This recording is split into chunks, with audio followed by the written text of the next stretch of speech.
Good day everyone. In this video, Elon Musk explains why he shot a car into space. What was going through your mind? How amazed were you to see your roadster up there with Starman just cruising along with the blue planet? And how long will we be getting live views, do you think, from the car? Well, I think it looks so ridiculous and impossible. And you can tell it's real because it looks so fake, honestly. Like, we'd have way better CGI if it was fake. And you know, the colors all look kind of weird in space. There's no atmospheric occlusion. You know, like everything looks too crisp. But we didn't really test any of those materials for, you know, is it space hardened or whatever, you know. So it just has the same seats that like a normal car has. It's just literally a normal car in space, which I kind of like the absurdity of that. And if you look closely, on the dashboard, there's a tiny roadster with a tiny spaceman. So, because Hot Wheels made a Hot Wheels roadster, and a friend of mine suggested, hey, why don't you put that Hot Wheels roadster with a tiny spaceman on the, you know, in the car too? I'm like, that'd be cool. Sure. So we did that. I mean, it's kind of silly and fun, but I think that's, you know, silly fun things are important. And normally for a new rocket, you know, they'd launch like a block of concrete or something like that. I mean, that's so boring. And I think that's just the imagery of it is something that's going to get people excited around the world. And it's still tripping me out. I mean, I'm tripping balls here. Nick, next question in the room. How about Brendan Byrne from WMFE, the NPR affiliate in Orlando? Yeah, congratulations, Elon. Great launch today. Where do you see the Falcon Heavy fitting into this launch industry? Is this something that is going to be for more national security? You see this for interplanetary missions? What's the future of Falcon Heavy? Yeah, the great thing is, like, so Falcon Heavy opens up a new class of payload. So it can launch more than twice as much payload as any other rocket in the world. So it's kind of up to customers what they might want to launch. But it can launch things direct to Pluto and beyond. You know, no stop needed. You don't even need like a gravity assist or anything. And it can launch giant satellites. It can do anything you want. You could go back. You could send people back to the moon with a bunch of, you know, if you did a bunch of launches of Falcon Heavy and did an orbital refilling. The 2 or 3 Falcon Heavies, you know, would equal the payload of a Saturn V. But I wouldn't recommend doing that because I think the new architecture, BFR architecture, is the way to go. But I think it's going to open up a sense of possibility. I think it's going to encourage other companies and countries to say, hey, if SpaceX, which is a commercial company, can do this, and nobody paid for Falcon Heavy, it was paid for with internal funds, then they could do it too. So I think it's going to encourage other countries and companies to raise their sights and say, hey, we can do bigger and better, which is great. We won a new space race. Space races are exciting. How about one more in the room? How about Daryl Neal from the Fox affiliate here in Orlando? Mr. Musk, kind of talk us through your thought process as you were watching the launch. You said you were incredibly concerned about it. Just, you know, you just wanted to clear the pad because it kind of set expectations low. So talk me through as you were watching it.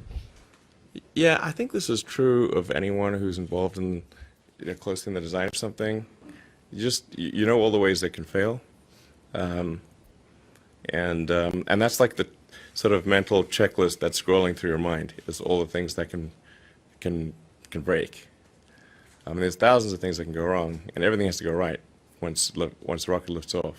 There's no opportunity to do a recall or upload a software fix or anything like that. It's like it's either passing grade is 100%, at least for the ascent phase.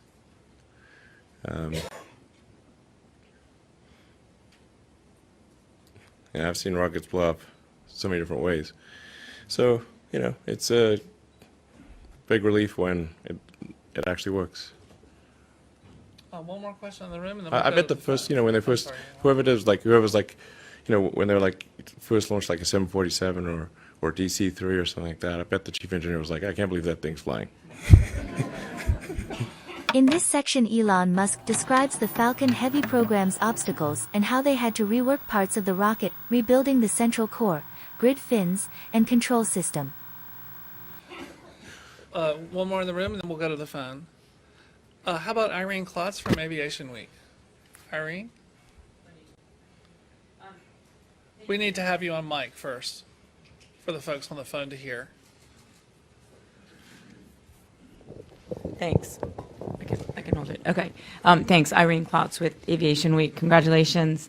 Can you talk to us a little bit about what needs to happen to certify Falcon Heavy for the national security missions, how far along you are in that process, and how many flights you might need to do, and also if you're able to say anything about how much your SpaceX's investment to get to the rocket to this point. Thanks.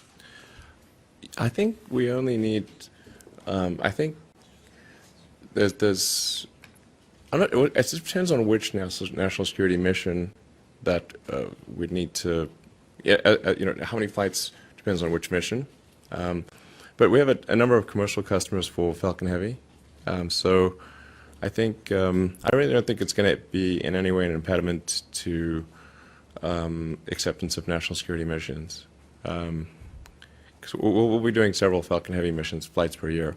So let's say if there's a big national security satellite that's due for launch in 3 or 4 years, we probably have like a dozen or more launches done by then.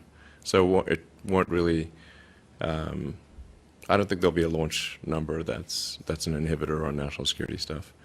Yeah, so, and then we've got the STP mission that's coming up, which is another test mission. That'll go on where everything's on Block 5, version 5 of the rocket. And then we'll be launching version 5 or Block 5 single stick in a couple months.